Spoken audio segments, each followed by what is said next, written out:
Hi, I am Dr. Ramesh Kandagiri. I did my BFA and MFA from Shantiniketan, Kalabhavan.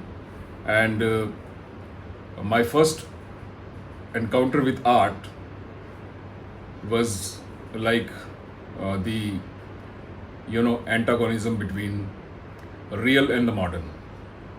That happened when I was just 7 years old.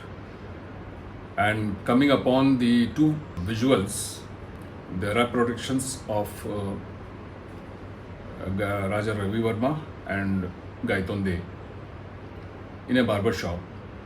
So, marveled at those two paintings, I asked my uncle reason for the same. He said that the one which you see with the figure is a real art, and the one which you see without the figure is modern art. So the dichotomy between the modern and the real started there only. So after coming of age, I was reading Gilles Deleuze and Michel Foucault, who in his book called Order of Things had written that man is the locus of the paradoxical double, that is empiricism and transcendentalism. So this philosophy has hit me a lot, and I could see that how the first encounter of myself with art, that too with a paradox, had manifested again practically in my life.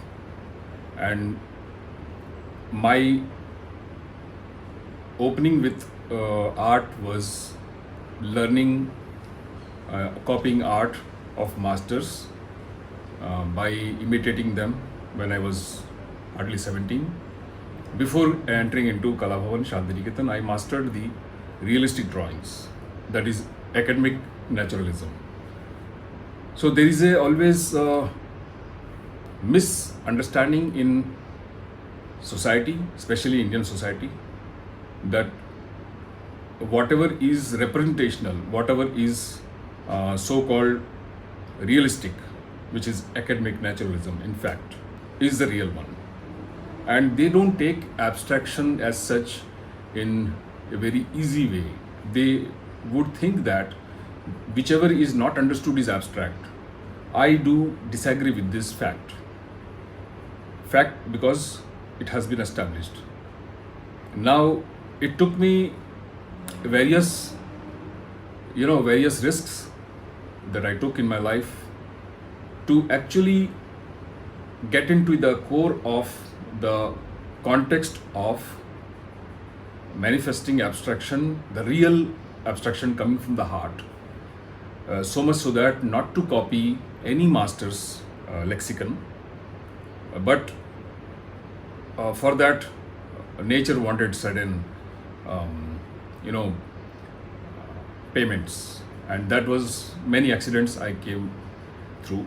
I met with a lot of accidents, and finally when I was drowning in water, so I was revealed of the experience of abstraction.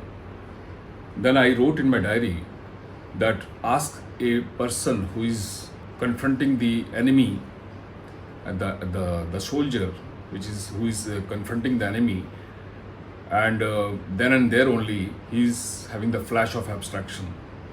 So these kind of things I started having in my mind. So it's the lived experience which actually revalidate abstraction. We can't define abstraction. Abstraction in India has never been an issue. The abstract had never been an issue in India or Indian art and culture, because in every aspect it has been amalgamated with representation, the concrete. Like when people go for worshipping in their puja ghar, they close their eyes in front of the sakshat deity with all its representational paraphernalia. Why do they do so? That was the question. Because the representational form was not enough. They closed their eyes to go to the abstract, from murta to amurta. So this was actually a basic trait in Indian culture, because they have invented dhyana. That is, meditation will be the mediocre translation of dhyana. The sages of India, they sat in the half lotus position, and they go to penance, and in that transcendental state they could see the abstraction, as this is what I claim. They could see the abstraction happening, but that didn't bother them, nor they were more interested in that. They said neti, neti, neti, means not this, not this, not this. They wanted something else. What was that?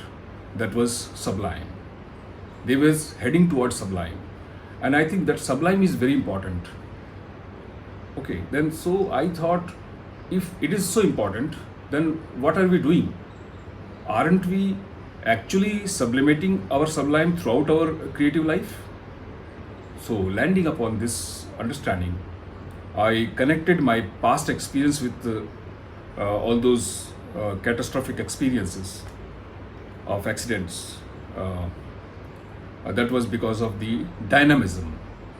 And I was searching for the dynamic equilibrium.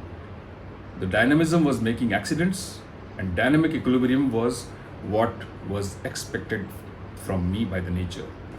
So this is the crux of the matter, that I discovered my action way of painting, the dynamic equilibrium, the dynamic meditation, still dynamic to still meditation, you can say that.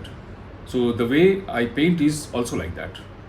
I start with just letting down whatever is there in my experience, memory, or nostalgia, whatever.